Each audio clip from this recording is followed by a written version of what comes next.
जमलेल्या माझ्या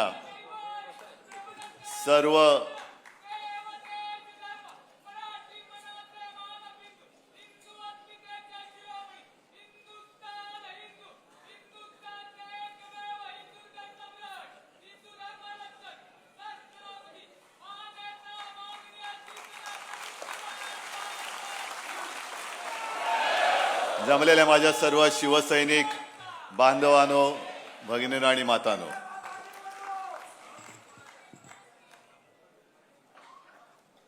मला नाही वाटत की असं भाग्य दुसऱ्या कोणत्याही नेत्याच्या नशिबी लाभलं असेल.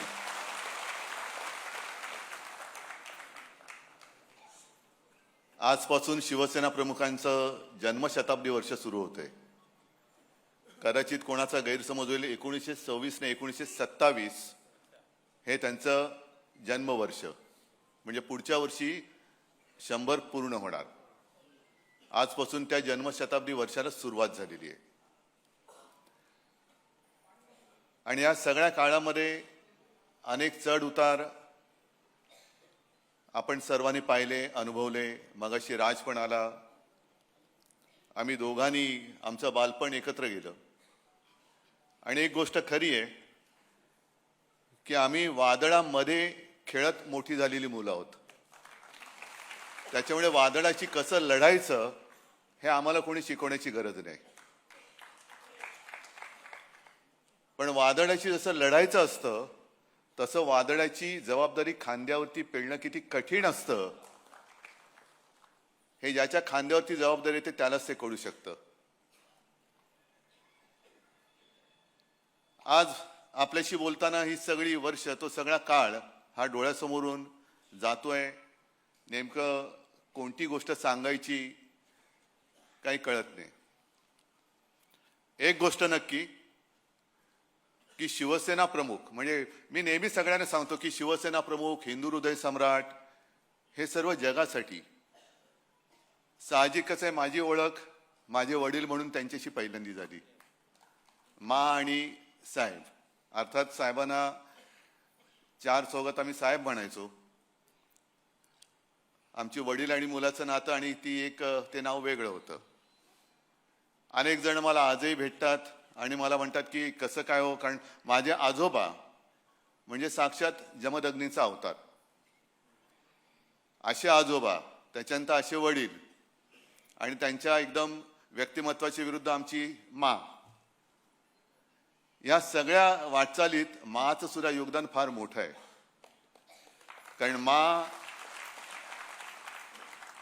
म्हणजे मागे एकदा नवलकर म्हणाले होते की समईची वात जी असते ना ती शांतपणाने जळत आजूबाजूचा परिसर उजळून टाकत असते.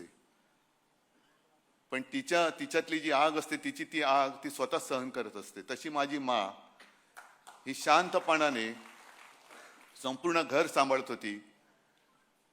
आम्ही 3ही मुलं, आम्हाला कुठेही बाहेर काय चाललंय याची जाणीव होऊ न देता आई म्हणून तिची एक वेगळी भूमिका ती पार पडत होती. त्याच वेळेला शिवसेना प्रमुखांच्या सारखा एक पती, त्याचं घर सांभाळणं, प्रबोधनकारांची सून म्हणून त्यांना सांभाळणं, हे सगळं कसं काय होतं, काय झालं काही कळत नाही.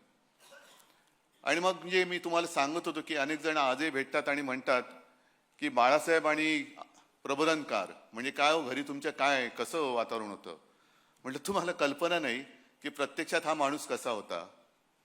राज मगाशी जे बोलताना सांगत होता, घरामध्ये आजोबा आणि वडील आणि आम्ही मुलं आणि नातवंड असंच ते नातं होतं. म्हणजे तुम्हाला आश्चर्य वाटेल की लहान असताना आपण, मला वाटतं बहुतेक सगळेच जण शाळेत जाताना पहिले काही दिवस आनंदाने गेलो अशी फार लोक थोडी असतील. कोण गेलेत का रे आनंदाने असं तसं शाळेत? कोणीच वाटत नाही. म्हणजे आत्ता हसता म्हणजे कोणीच गेलेलं नाही. आणि मी पण तसाच होतो. आणि शाळेला दांडी मारायची असली तर मी माचा आधार नाही घ्यायचो, जाऊन बाळासाहेबांना घट्ट मिठी मारायचो. आणि मग त्यांच्या लक्षात राहायचं. मग मा पाठोपाठ यायची. मग विचार काय नाही, वेळ होत चालली, शाळेला जायचं अजून तयार होत नाही. जाऊ दे ग, एक दिवस शाळेत नाही गेलं तर काय होते. अर्थात त्यांच्यासाठी ते बरोबर होतं, कारण त्यांना स्वतःला आणि माझ्या आजोबांना सुद्धा परिस्थितीनुसार 7वी मध्ये शाळा सोडावी लागली. पण त्यांनी एवढं जे काही कर्तृत्व उभं केलंय की ते ठाकरे नाव पुसायला अनेक जण इकडे उतरतायत, पण अजून ते नावच पुसलं जात नाहीये. असे काय ते वेगळं रसायन होतं आणि त्यांची आम्ही वारसदार. मग त्याला घराणेशाही म्हणायचं तर घराणेशाही म्हणा, मला त्या घराणेशाहीचा आणि घराण्याच्या परंपरेचा अभिमान आहे आणि माझं भाग्य आहे ते. आता त्यांना म्हणजे जे विरोधक आहेत त्यांना त्यांच्या वडिलांचं नाव घ्यायला लाज वाटते, तर मी काही करू शकत नाही. आणि जेव्हा आपण महाराष्ट्राचा विचार करतो, महाराष्ट्र धर्माचा विचार करतो, तेव्हा जर का इतिहास बघितला, म्हणजे अगदी फार शिवाजी महाराज त्यांच्याही आधी जर का आपण बघितलं, तर गद्दारी हा विषय का आजचा नाहीये. गद्दारी हा विषय पूर्वापार चालत आलेला आहे, तो आपल्याला एक शापच लाभलेला आहे. आणि जर का असा विचार केला की जेव्हा विजय अशक्य असतो तेव्हा आपला शत्रू गद्दारांची मदत घेत असतो, आणि गद्दारी जर का आजपर्यंत भगव्याशी झाली नसती तर अतिशयोक्ती वाटेल, पण या महाराष्ट्राने जगाचा इतिहास बदलून दाखवला असता. वाईट कसलं वाटतं की आपल्यामध्ये ती एक म्हण आहे, आणि त्या म्हणीची पहिली गोष्ट तुम्हाला सांगतो की एक मोठं वृक्ष असतो, मोठं झाड असतं, किती वर्षाचं असेल, म्हणजे असं जसं शिवसेना यावर्षी 60 वर्षाची होईल, 60 वर्षाचं झाड सुद्धा फार मोठं असतं. एक मोठं झाड असतं जंगलामध्ये, अनेक वर्ष अनेक पिढ्या त्याच्यावरती पक्षी घरटी करत असतात. त्या पक्ष्यांच्या अनेक पिढ्या त्या झाडाच्या अंगा खांद्यावरती जन्माला आलेल्या असतात, मोठ्या झालेल्या असतात. अनेक काही प्राणी असतात, काही साप पण असतात, खारी असतात. आणि एक दिवस असं येतो की हल्ली जे काय चाललंय ना, अचानक जंगलाच्या इकडे विकास, खाण, तसं खाणीचं कॉन्ट्रॅक्ट निघतं आणि तो कॉन्ट्रॅक्टर येतो आणि कुऱ्हाडीनी त्याच्या मुळावरती घाव घालायला लागतो, कारण ते झाड मध्ये येते. ते झाड जोपर्यंत आहे तोपर्यंत त्याची खाण नाही होऊ शकत, आणि तो मुळावरती घाव घालायला लागल्यानंतर संपूर्ण त्या झाडावरचे पशुपक्षी थरारून उठतात. अरे बापरे, आता काय होणार, आणि आपलं काय होणार यापेक्षा या झाडाला किती वेदना होत असतील. मग त्यातले काही पक्षी त्या झाडाशी संवाद करतात की अरे दादा, तुला खूप वाईट वाटत असेल ना, यातना होत असतील ना रे. ते झाड म्हणते यातना होत आहेत, ते घाव बसत आहेत, त्याच्या यातन्या वेगळ्या आहेत, पण हा जो कॉन्ट्रॅक्टर, हा जो व्यापारी आलेला आहे, व्यापारी, तो ज्या कुऱ्हाडीने माझ्या मुळावरती घाव घालतो त्या कुऱ्हाडीचा दांडा सुद्धा माझ्या लाकडापासून बनवला गेलाय, त्याचं जास्त दुःख होते. ते कुऱ्हाडीचा दांडा, गोतास काळ, हे असे सगळे कुऱ्हाडीचे दांडे, आपलेच दांडे आपल्या मुळावरती घाव घालण्यासाठी हे दोन व्यापारी वापरतायत. काय आपल्याला राग येतोय? नाही येते. मुंबईची लढाई तुम्ही चांगली लढलात, म्हणजे आज सुद्धा सगळेजण हळहळतायत. सगळ्या जणांनी आजही मला आणि आपल्याला सगळ्यांना ज्या प्रतिक्रिया येत आहेत देशभरातून येत आहेत की लढाई तुम्ही फार उत्तम पद्धतीने लढलात. जो एक आभास किंवा जे चित्र निर्माण केले गेलं होतं की आता बस संपली, शिवसेना संपली, ठाकरे नाव पुसून टाकणार, त्यांना तुम्ही रोखलत. आणि हे महाराष्ट्र फक्त करू शकतो, हे फक्त महाराष्ट्र करू शकतो. आणि मग असा विचार करा की यांना ठाकरे म्हणजे तो झाड का तोडायचंय, कारण तोपर्यंत त्यांची खाण होत नाहीये. संपूर्ण महाराष्ट्र यांना जो काही पादाक्रांत वेगळ्या पद्धतीने करायचा आहे, गिळायचं आहे, महाराष्ट्र गिळायचं आहे. आणि आपल्याला आपण ही लढाई कशी दिली, यावेळेला पहिल्या प्रथम मुंबईमध्ये सुद्धा पैशाचा वापर केला गेला. अनेक ठिकाणावरनं माझ्याकडे ज्या काही तक्रारी आल्या, दार बंद असलं तर दाराच्या खालच्या फटीतनं लिफाफे फेकले गेले आतमध्ये, पैसे भरलेले लिफाफे. विकत घेताय तुम्ही महाराष्ट्र? मत विकत घ्याल, पण मन कसं विकत घ्याल? आणि जी जिवंत मन आहेत ती आज सुद्धा माझ्या भगव्यासोबत, शिवसेना प्रमुखांच्या शिवसेनेसोबत आहेत, हे परत तुम्ही दाखवून दिलेलं आहात. हीच आपली ताकद आहे. कोण आहोत आम्ही? ठाकरे म्हणजे कोण आहोत? पुसून टाका नाव ठाकरे. बघा आयुष्यामध्ये काय होतंय. शिवसेना काढून टाका, आयुष्यातून शिवसेना पुसून टाका, ठाकरेराव पुसून टाका आणि मग मुंबई आणि महाराष्ट्राचा विचार करा. काय होतं, काय शिल्लक राहतंय हा विचार करा. आणि मग ही जे काही गधडे आहेत, शिवसेनेने मराठी माणसाला काय दिलं, शिवसेनेने मुंबईला काय दिलं, शिवसेनेने महाराष्ट्राला काय दिलं. बाळासाहेबांनी मराठी माणसाला जगायचं कसं हे पहिले शिकवलं. कारण जर जगायचं कसं हेच आपण विसरून गेलो तर जसं पूर्वी गुलामगिरीमध्ये आपण राहत होतो तसं या दोन व्यापाऱ्यांचे गुलाम म्हणून आपल्या नशिबी जीणं येईल. गुलामीचं जीणं कदापि जगणं मी शक्य नाहीये, अजिबात नाही. मेलो तरी 72, पण त्या दोन व्यापाऱ्यांचा गुलाम बनून मी आयुष्यात कधी जगणार नाही, ही शपथ सगळ्यांनी घेतली पाहिजे. किती कराल वार, आम्ही काय लढाईला घाबरणारी माणसं नाही आहोत. मराठ्यांचा इतिहास जेवढा रक्तरंजित आहे, कदाचित तेवढा रक्तरंजित इतिहास आपल्या देशातच नव्हे तर जगाच्या पाठीवर दुसऱ्या कोणाचा असेल. पण त्या रक्तरंजित इतिहासामध्ये पाठीवरचे वार हे जास्त करून गद्दारांनी केलेले आहेत. ह्याचं जास्त शल्य आहे, ह्याचं जास्त दुःख आहे. काय मिळवलं? मुंबईवरचा शिवरायाचा भगवा उतरवला, काय मिळवलं? काय काय महापौरपद? अरे आपल्याकडे होतीच ना सत्ता 25 वर्ष. या मुंबईकरांनी आज सुद्धा आपल्याकडे नाही म्हटलं तरी काय मतं कमी नाही झालेली. सगळे गड आपण राखलेले आहेत. हे ह्याचं कर्तृत्व तुमचं आहे, माझं नाहीये. हे कर्तृत्व तुमचं आहे. जे जे मुंबईचे गड होते ते गड मुंबईचे आज सुद्धा शाबूत आहेत. पण मुंबईकरांनी आणि इतरत्र सुद्धा सगळ्यांनी विचार करायला पाहिजे की अरे आपल्याला जपणारं कोण आहे, अडीअडचणीच्या वेळेला धावून येणारं कोण आहे आणि आपल्या आयुष्याचा व्यापार करणारं कोण आहे, आपलं आयुष्य विकत घेणारा हे आपल्याला वेळेवरती धावून येऊन जीव वाचवू शकतं. जीव वाचवणारं कोण आहे आणि आपल्या जीवाचा सौदा करणारं कोण आहे हे सगळ्यांनी एकदा विचार करण्याची गोष्ट झालेली आहे. आपण लढतो, आपण लढणार. मी मध्ये एका आता या 2-4 सभांमध्ये मी म्हटलं, कदाचित ठाण्याच्या सभेत असेल, हे जे काही गद्दारी करणारे लोक आहेत ना, किती पैसे मिळाले त्यांना? 50 कोके ना. मग मी जातो ना त्यांच्या बरोबर, किती मिळतील मला? पण मग मला यांचं नाव घेता नाही येणार, यांचं नाव नाही घेता येणार मला. मी नालायक म्हणून या पिढीमध्ये, या घराण्यामध्ये जन्माला आलोय, हा शिक्का माझ्या कपाळावरती मी कधी लागू देणार नाही.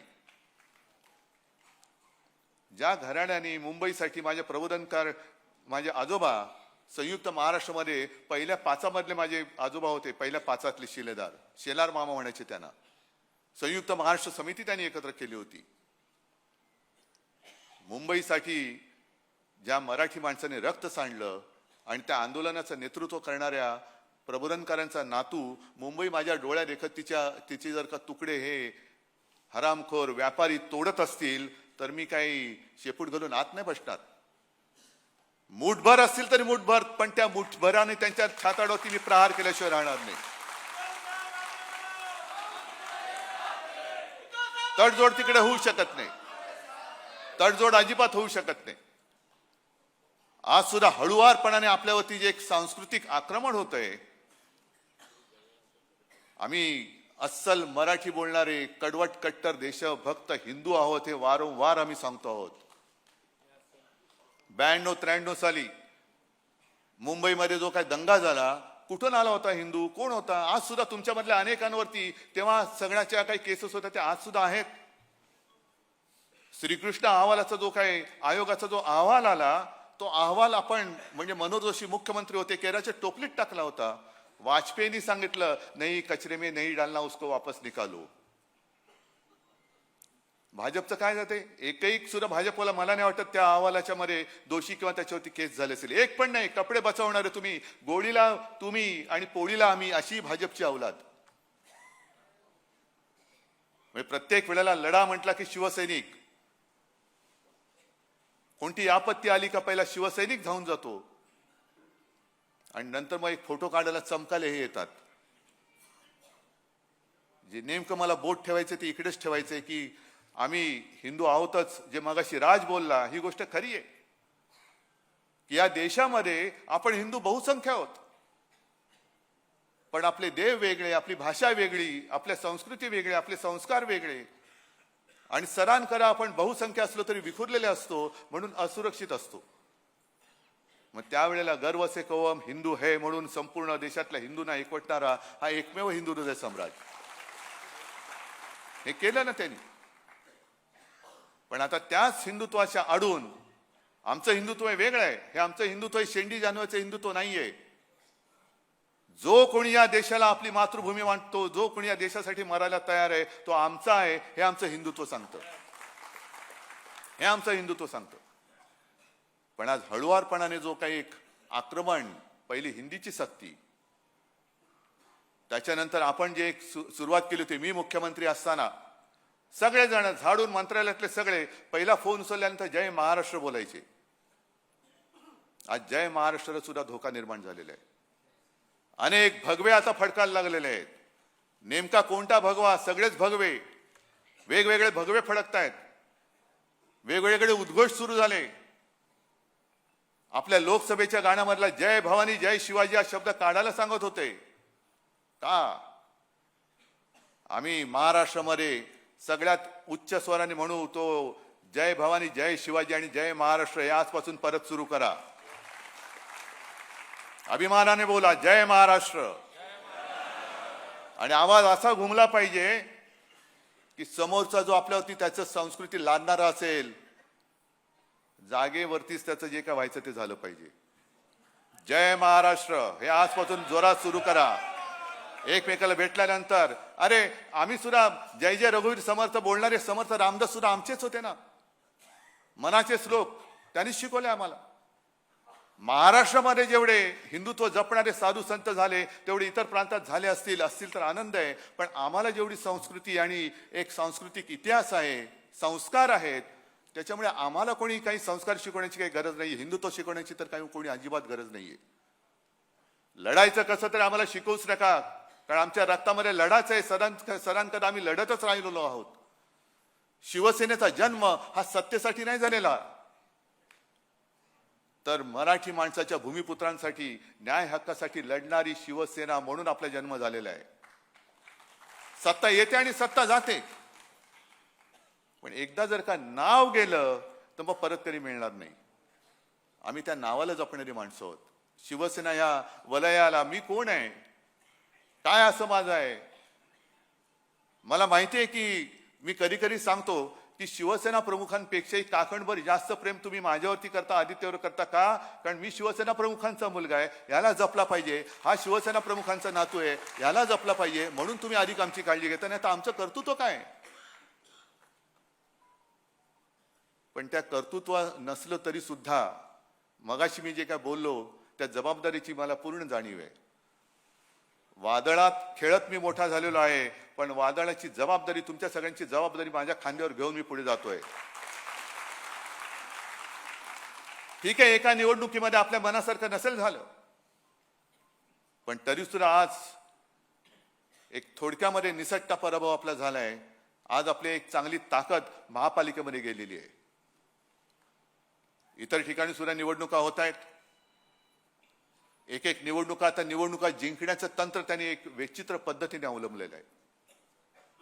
यावेळेला आपल्या मुंबईमध्ये ईव्हीएमच्या बरोबर ते व्हीव्हीपॅटचं मशीनच काढून टाकलं. म्हणजे आपण नेमकं मतदान कोणाला करतो आहोत हेच आपल्याला कळत नाही. आता आजही तक्रार येत आहेत की आम्ही बटन दाबलं तिकडे दिवा नाही पेटला.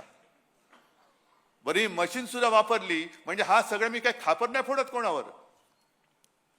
पण याला लोकशाही म्हणायची का? याला लोकशाही मानायचं का? ज्या पद्धतीने मतदार याद्यांचा घोळ केला गेला, ज्या पद्धतीने मतदान केंद्रावरती काही ठिकाणी घोळ झाले आणि आपण वेळेवरती दुबार मतदार शोधून काढले नसते तर मग मुंबईचा निकाल आणखीन वाईट लागला असता. हे तुम्ही जागरूक राहिलात म्हणून निदान इथपर्यंत तरी त्यांना रोखू शकलो. नाहीतर हे धरून चालले होते की आता शिवसेना संपली आणि आपल्याला चरायला कुरण मोकळं झालं. अरे येतो कसा बघतो ना, कुरण चरायला ये, नाही तुझ्या पेकाटामध्ये नाही दांडकं टाकलं तर बघ.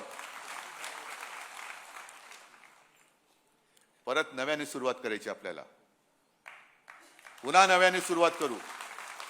अरे ठीक आहे हो, मगाशी त्या वृक्षाचं जसं उदाहरण दिलं तसंच आणखीन एक उदाहरण आहे. झाडं बघितल्यानंतर हा निसर्गाचा नियम आहे की पानगळ होतेच, पण नवीन पालवी फुटते. आज पुन्हा नवीन पालवी माझ्या शिवसेनेवर फुटलेली आहे. आणि काही वेळेला पानगळ होणे गरजेचं असतं. अनेकदा मी म्हटलेले की सडलेली पानं ही झडलीच पाहिजेत. सडलेली पानं जोपर्यंत झडत नाहीत तोपर्यंत नवीन कोंब फुटत नाहीत. जाऊ दे, जी सडली होती ती सडली. आणि ती सडलेली पानं जर कोणी त्यांच्या झाडाला लावून त्यांना जर का ती वाढ वाटत असेल तर वाटू दे त्यांना, पण ती पानं सडलेत आणि ती झडलेत, ती टिकणार नाहीत तुमच्याकडे, कारण त्याच्यामध्ये जीव नाहीये. तुम्ही आज तुमचं काहीतरी चिकटवून त्याला फेविकॉल सारखं चिकटवलं असाल, पण त्या पानामध्ये जीव राहिलेला नाही. विकलेली गेलेली पानं आहेत, ती तुम्हाला झाडाला तरारी देऊ शकणार नाहीयेत. आणि जो शिवसैनिक आहेत ना सगळीकडे, म्हणजे मला काही वेळेला आश्चर्य वाटतं की काय बाळासाहेबांनी काय तयार केले नेमकं. आज सुद्धा प्रत्येक वॉर्डात एकापेक्षा एक सरस उमेदवार माझ्या समोर बसले होते. महिला होते, पुरुष होते, सगळे होते. काही जणांना मी म्हणजे नियमाप्रमाणे मुंबईमध्ये एका वेळेला ठिकाणी एकच उमेदवारी देऊ शकतो. 2 असले तर 1 नाराज होतो, 4 असले तर 3 नाराज होतात, काही ठिकाणी तर 5पेक्षा जास्त उमेदवार होते. आणि मग इकडे एक टस लागतो, तो माझ्या नेतृत्वाचाही लागतो, पण तुमच्या सगळ्यांच्या निष्ठेचा सुद्धा लागतो. निष्ठा म्हणजे काय? काही जण नाराज झाले, एखाद दिवस नाराजी त्यांनी व्यक्त केली, पण दुसऱ्या दिवसापासून ते पुन्हा कामाला लागले, याला म्हणतात निष्ठा. काही जण नाराज झाले, त्यांनी बंडखोरी केली. काही जणांना सगळं काही दिलं तरी नाराज. नाही, मी कोणाचं नाव नाही घेत, पण हे सगळीकडे. आणि मग काही वेळेला एक नाही म्हटलं तरी जसं तुम्हाला तुमची नाराजी असते, माझी काय मला नाराजी व्यक्त करण्याचा अधिकार नाही? पक्षप्रमुख आहे ना मी तुमचा. मग तुम्ही जर का कोणी नाराज होऊ शकत असाल तर मला नाराज होण्याचा अधिकार आहे की नाहीये? पण मी नाराज नाही होऊ शकत, कारण ज्या दिवशी मी आवडतं करेन त्या दिवशी मी या खुर्चीवरती बसायला नालायक असेन. मला सगळे शिवसैनिक सारखे आहेत, मी नाराज होऊ शकत नाही तुमच्यावरती. कारण जे शिवसेना प्रमुखांचं वाक्य आहे की जोपर्यंत तुम्ही शिवसैनिक आहात तोपर्यंत मी शिवसेना प्रमुख आहे, तीच परंपरा घेऊन मी पुढे चाललोय. जोपर्यंत तुम्ही शिवसैनिक आहात तोपर्यंत मी तुमचा पक्षप्रमुख आहे. आज तुम्ही हा हॉल भरलाय, समजा कोणीच नसतं, मी एकट्याहून काय भाषण करणार? पण तुम्ही सगळे, तुम्हाला अनेकांना काही मी दिलेलंच नाहीये, तरी सुद्धा तुम्ही जागेवरती ठाम आहात. वाईट वाटतं, जरूर वाटतं. अनेकांना असं वाटतं की अरे याला काय भावना आहेत की नाही. वाईट जरूर वाटतं. जेव्हा माणसं विकली जातात त्यावेळेला वाईट जरूर वाटतं. अरे यांना कळते का आपण काय करतोय, कोणासाठी, आम्ही तरी कोणासाठी काय लढतो आहोत. ही लढाई तुमची आहे. पण ते लढत असताना जेव्हा माणसं विकली जातात तेव्हा वाईट वाटतं. आणि मग असं वाटतं की या लढाईला काय अर्थ आहे की नाही. पण त्याच वेळेला बातमी येते की शिवसेनेने एका साध्या गृहिणीला नगरसेवक केलं, तेव्हा अभिमानाने ऊर भरून येतो. अरे नाही, आहे जिवंत आहे तो बाळासाहेबांचा शिवसैनिक, आज सुद्धा जिवंत आहे. हे त्या विजयावरनं, म्हणजे 100 पराभव झाले तरी तो एक विजय जो असतो ना, तो खूप मोठा सुख देऊन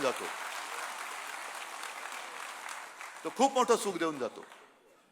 आणि असं आपलं हे कुटुंब आहे. शिवसेना हा केवळ राजकीय पक्ष नाहीये. आणि भाजपला जर का असं वाटत असेल की शिवसेना ते संपवतील, शिवसेना तुम्ही संपू शकत नाही, कारण शिवसेना हा पक्ष नाही, शिवसेना हा विचार आहे. शिवसेना हा भूमिपुत्रांचा अंगार आहे. आणि शिवसेना म्हणजे अन्यायग्रस्तांच्या हृदयामध्ये पेटलेली मशाल आहे, ती तुम्ही विझवू शकत नाही, अजिबात विझवू शकणार नाही. आज तुम्ही सगळेजण आलात. आज देसाई साहेबांनी जो कार्यक्रम जाहीर केला तो फार मोठा आहे. आजपर्यंत जे कोणी विचारतात त्या प्रश्नाला मी काही उत्तर द्यायला बांधील नाहीये. पण शिवसेनेने मराठी माणसासाठी काय केलं हे पहिलं प्रश्न विचारणाऱ्याने स्वतःला विचारावं आणि मग आम्हाला विचारावं, तू काय केलंस आणि आम्ही काय करतोय. मुळामध्ये शिवसेना नसती तर यांना महापालिका मंत्रालय दिसलंच नसतं. हे पहिलं शिवसेनेचं कर्तृत्व आहे. पण मला त्यांच्यात जायचं नाहीये. नवीन जी काही क्षेत्र येत आहेत त्या क्षेत्रामध्ये आपल्या तरुण तरुणींना कसं रोजीरोटी उपलब्ध करून देता येईल हे शिवसेनेचं काम आहे. कारण निवडणूक येते, निवडणूक जाते, पण 80% समाजसेवा आणि 20% राजकारण, हे 80% समाजसेवेचं काम हे आज देसाई साहेबांनी सांगितलं. म्हणून हळदणकरजी आणि भडकमकरजी तुम्हाला खास धन्यवाद देतोय की तुम्ही नवीन जे क्षेत्र आहे लॉजिस्टिक म्हणजे हिंदी पिक्चर मध्ये म्हणतात ना, इधर का माल उधर, उधर का माल इधर.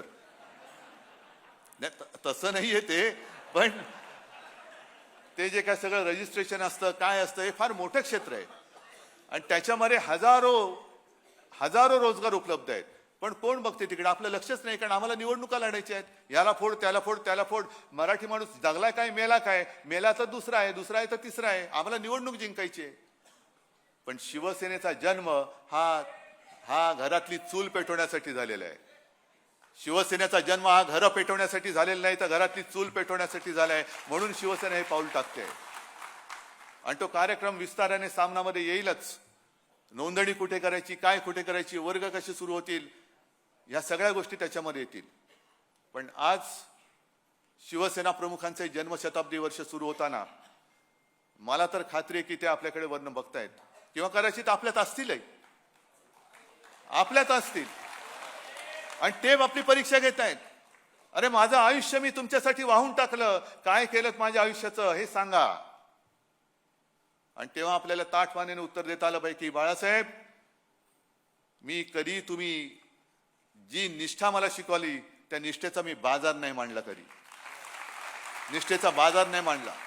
ठीक आहे, गद्दार गेले, एक गद्दार गेला असेल त्याची जागा 4 निष्ठावंतांनी घेतले, हे आपल्याला पुढच्या काळात दाखवून द्यायचंय.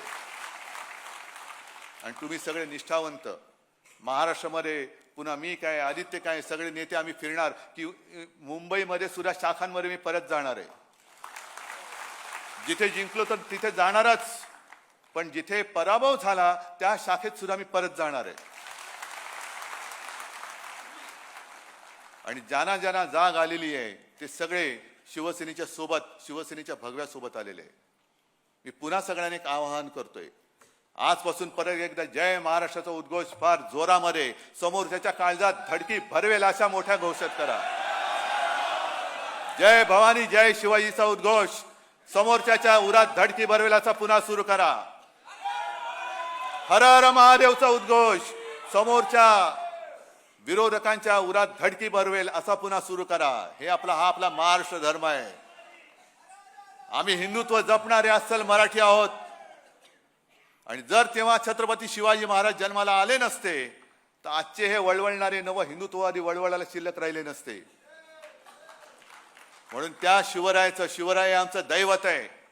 त्या शिवरायाची शपथ घेऊन आपल्याला महाराष्ट्र धर्म आणि आपला देश हा वाचवायचा आहे आणि ते वाचवण्याचं पवित्र काम आपण केल्याशिवाय राहणार नाही. ही शपथ या जन्मशताब्दीच्या वर्षांनी घेऊया आणि पुढची वाटचाल चालूया. जय हिंद, जय महाराष्ट्र.